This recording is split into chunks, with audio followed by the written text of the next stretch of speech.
Assalamualaikum warahmatullahi wabarakatuh. Perkenalkan, nama saya Farid Fatur Rahman dari kelas Penjas 2019A, NIM 198022. Di mata kuliah pendidikan Pancasila ini saya akan menjelaskan tentang Pancasila sebagai ideologi negara. Yang pertama yaitu sumber historis, sosiologis, politik Pancasila sebagai dasar negara. Yang pertama, historis. Dilihat dari segi sejarahnya, Pancasila tidak muncul begitu saja pada tahun 1945, tetapi telah melalui proses yang panjang yang dimatangkan oleh sejarah perjuangan bangsa kita sendiri. Dengan melihat pengalaman negara lain yang diilhami oleh gagasan-gagasan besar di dunia, sambil tetap mengakar pada kepribadian kita sendiri dan gagasan besar orang. Nilai-nilai penting yang terkandung dalam Pancasila adalah ketuhanan, kemanusiaan, persatuan, kemasyarakatan, dan keadilan, yang sebenarnya dimiliki secara objektif oleh bangsa Indonesia sejak zaman dulu sebagai berdirinya proses negara. Dan yang kedua yaitu sosiologis.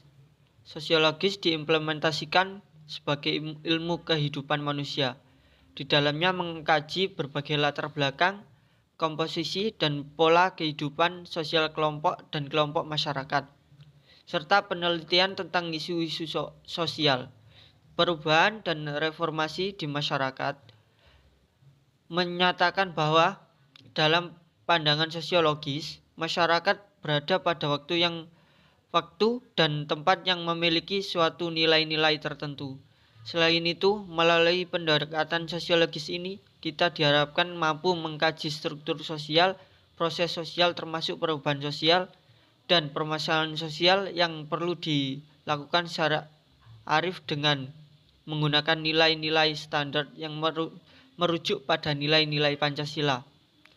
Dan yang ketiga yaitu politik. Fenomena kehidupan politik bangsa Indonesia menjadi salah satu materi menarik dalam pendidikan, dikarenakan pola pikir masyarakat Indonesia dalam kehidupan politik dilaksanakan berdasarkan 5 sila.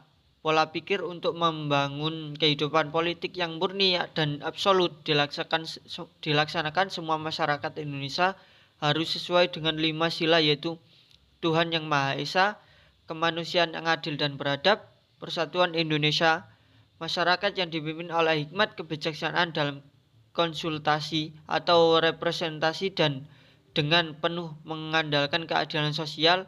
Etika politik Pancasila bisa digunakan sebagai instrumen dalam pengujian perilaku politik negara, terkhusus sebagai salah satu pilihan kritis untuk menentukan hak dari kebijakan dan tindakan pemerintah dengan melihat kesesuaian dan tindakan pemerintah dengan makna prinsip-prinsip Pancasila. Untuk yang kedua, saya akan menjelaskan argumen tentang dinamika dan tantangan Pancasila sebagai dasar negara. Pancasila sebagai dasar negara lahir dan berkembang melalui suatu proses yang cukup panjang. Pada mulanya, adat istiadat dan agama menjadikan kekuatan yang membentuk adanya pandangan hidup. Setelah Soekarno menggali kembali nilai-nilai luhur budaya Indonesia pada 1 Juni 1945, barulah Pancasila disuarakan menjadi dasar negara yang diresmikan pada 18 Agustus 1945 dengan dimasukkannya sila-sila Pancasila dalam pembukaan UUD Negara Republik Indonesia tahun 1945. Dengan bersumber budaya, adat istiadat dan agama sebagai tombak nilai-nilai Pancasila, diyakini kebenarannya dan senantiasa melekat dalam kehidupan bangsa dan negara Indonesia.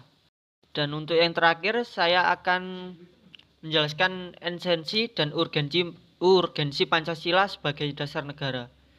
Yang pertama, esensi Pancasila sebagai dasar negara. Kaidah penuntun dalam pembuatan politik, hukum atau kebijakan negara lainnya yaitu sebagai berikut. 1.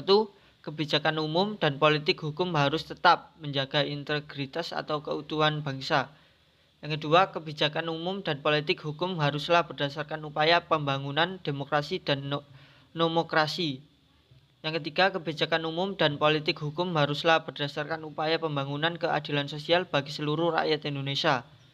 Yang keempat, kebijakan umum dan politik hukum haruslah berdasarkan pada prinsip toleransi beragama yang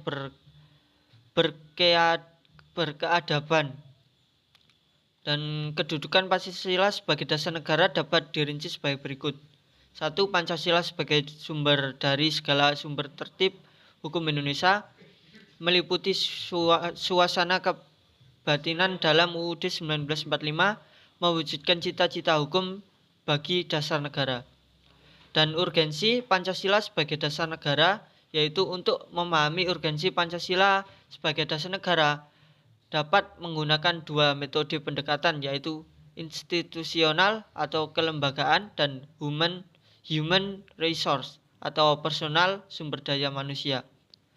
Pendekatan institusional yaitu membentuk dan menyelenggarakan negara yang bersumber pada nilai Pancasila sehingga bangsa Indonesia memenuhi unsur-unsur sebagai negara modern, yaitu menjamin terwujudnya tujuan negara atau terpenuhinya kepentingan nasional yang bermuara kepada terwujudnya masyarakat adil dan makmur.